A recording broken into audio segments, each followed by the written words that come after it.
Gaffer, reflecting on a draw at Boston on Wednesday night, what did you make of that point on the road? It could be a good point, or it could be 2 points dropped. Listen, did we deserve to win the game? No.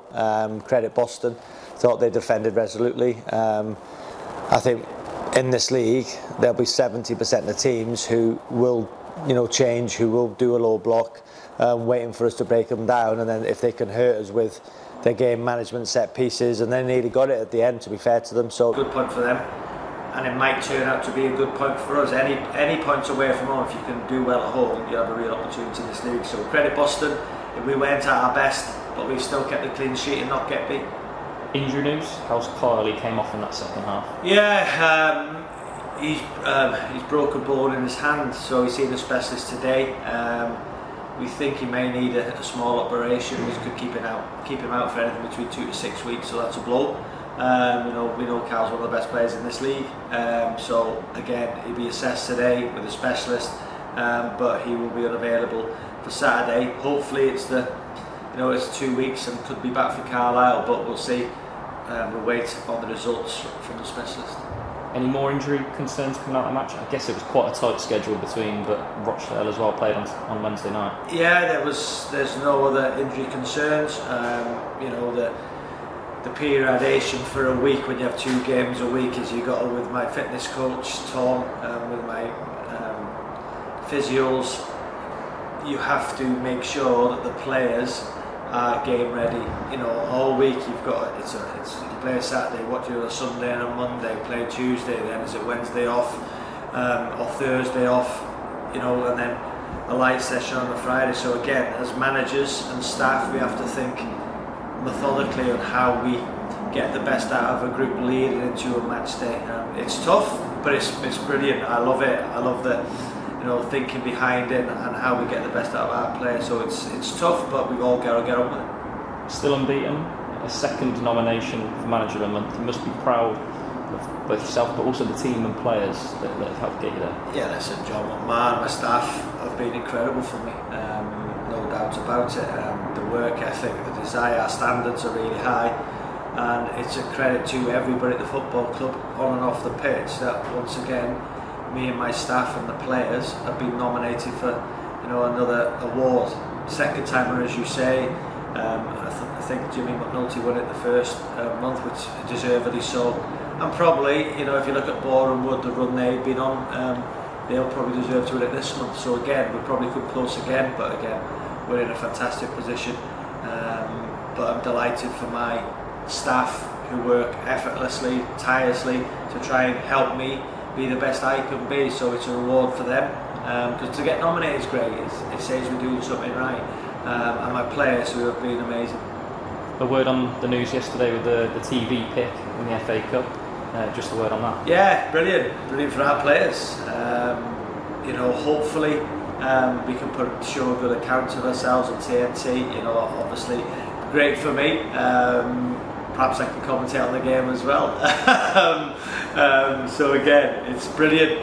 Monday night, see on social media, engaging with some of our fans that I've spoken to Asif, who'll be speaking to the people at the stadium, Dean, to see if it's viable that we can put the game on for our fans. And if it's viable and feasible, of course, we'll be able to facilitate that for our fans. If it's possible. If it's not possible, unfortunately we won't be able to, but we're certainly looking into it, because I'm sure we'll have a good following at Worthing. But if they can watch the game, at our stadium, will be great. So we're trying. Want to let our fans know, because that's what we do as a football club. We try and facilitate as best we can for everybody. In Nailsworth, around Forest Green's ground, and our fans.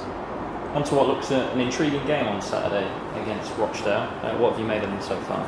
I think they've been magnificent. I think before the start of the season, if being totally honest, everybody would have put Carlisle and York as favourites.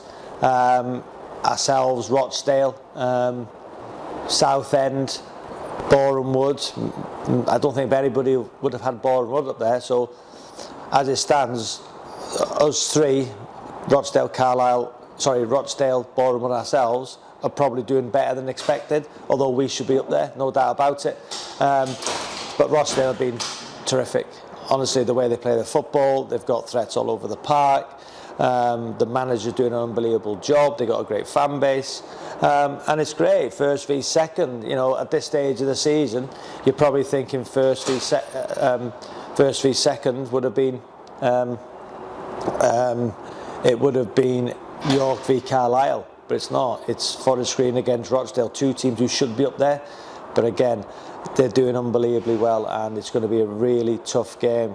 So, but it's a game which everybody should thrive in. Today, I want my players to come in with a spring in their step, unbeaten, positive, smiling, thinking, what a game for everybody. What a game. There's some huge games once again in the National League, and this is the biggest one of them all.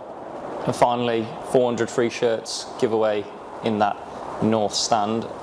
I guess just a nod to how many supporters we can get inside the ground, and another good activation from the club. Yeah, Dale, you know, is so passionate about this football club. He cares. He's a brilliant owner. And once again, we've seen the last giveaway how full the stands were. I think we had 2,800 fans there. The average attendances are up by 20%, social media by 329%. The lounge, which Deb does, will be full. That was half full at the start of the season, so we're moving in the right direction. Once again, the giveaway is amazing. To see so many Forest Green shirts, smiles on, you know, on families' faces, kids' faces. But Dale's such a passionate individual who cares about this football club, and you can see that in how people are responding. So again, brilliant. Let's have a full stadium. I'm sure Rochdale will fill their end. It'll be a great atmosphere from two good sides. You know, I'll be looking at our shape. I think for me, the disappointing thing against Boston was we didn't create as many chances as we have been. So I've got to look at it. Do I go 2 up? You know, do I change the system? Because I want to play more attacking. And the last 2 games, 1 goal in 2 games, that's not us. So I want to see a bit more attacking threat. I want to see people being brave, creativity, having a go. Let's get after Rochdale, because they like get after us. And let's take the game to them on the front foot from the first seconds. And I want people to be brave. I want people to go 1v1. I want people to show a bit of magic. But I've got to think, do I go with 2 up? It might be the time, it might not be. My thinking will change with the Kyle news. But again, whichever 18 I select, I know will be ready, will be at their physical peak. Again, the stats the other day have come through, and actually when I said, have we ran as much as we could have? Yeah, we did. So again, it must just have been one of those days for us, but again, we'll be ready. So we're Rochdale, and it'll be a great spectacle. But yeah, I can say this, man, what a game for our fans, for our players, and we'll be ready.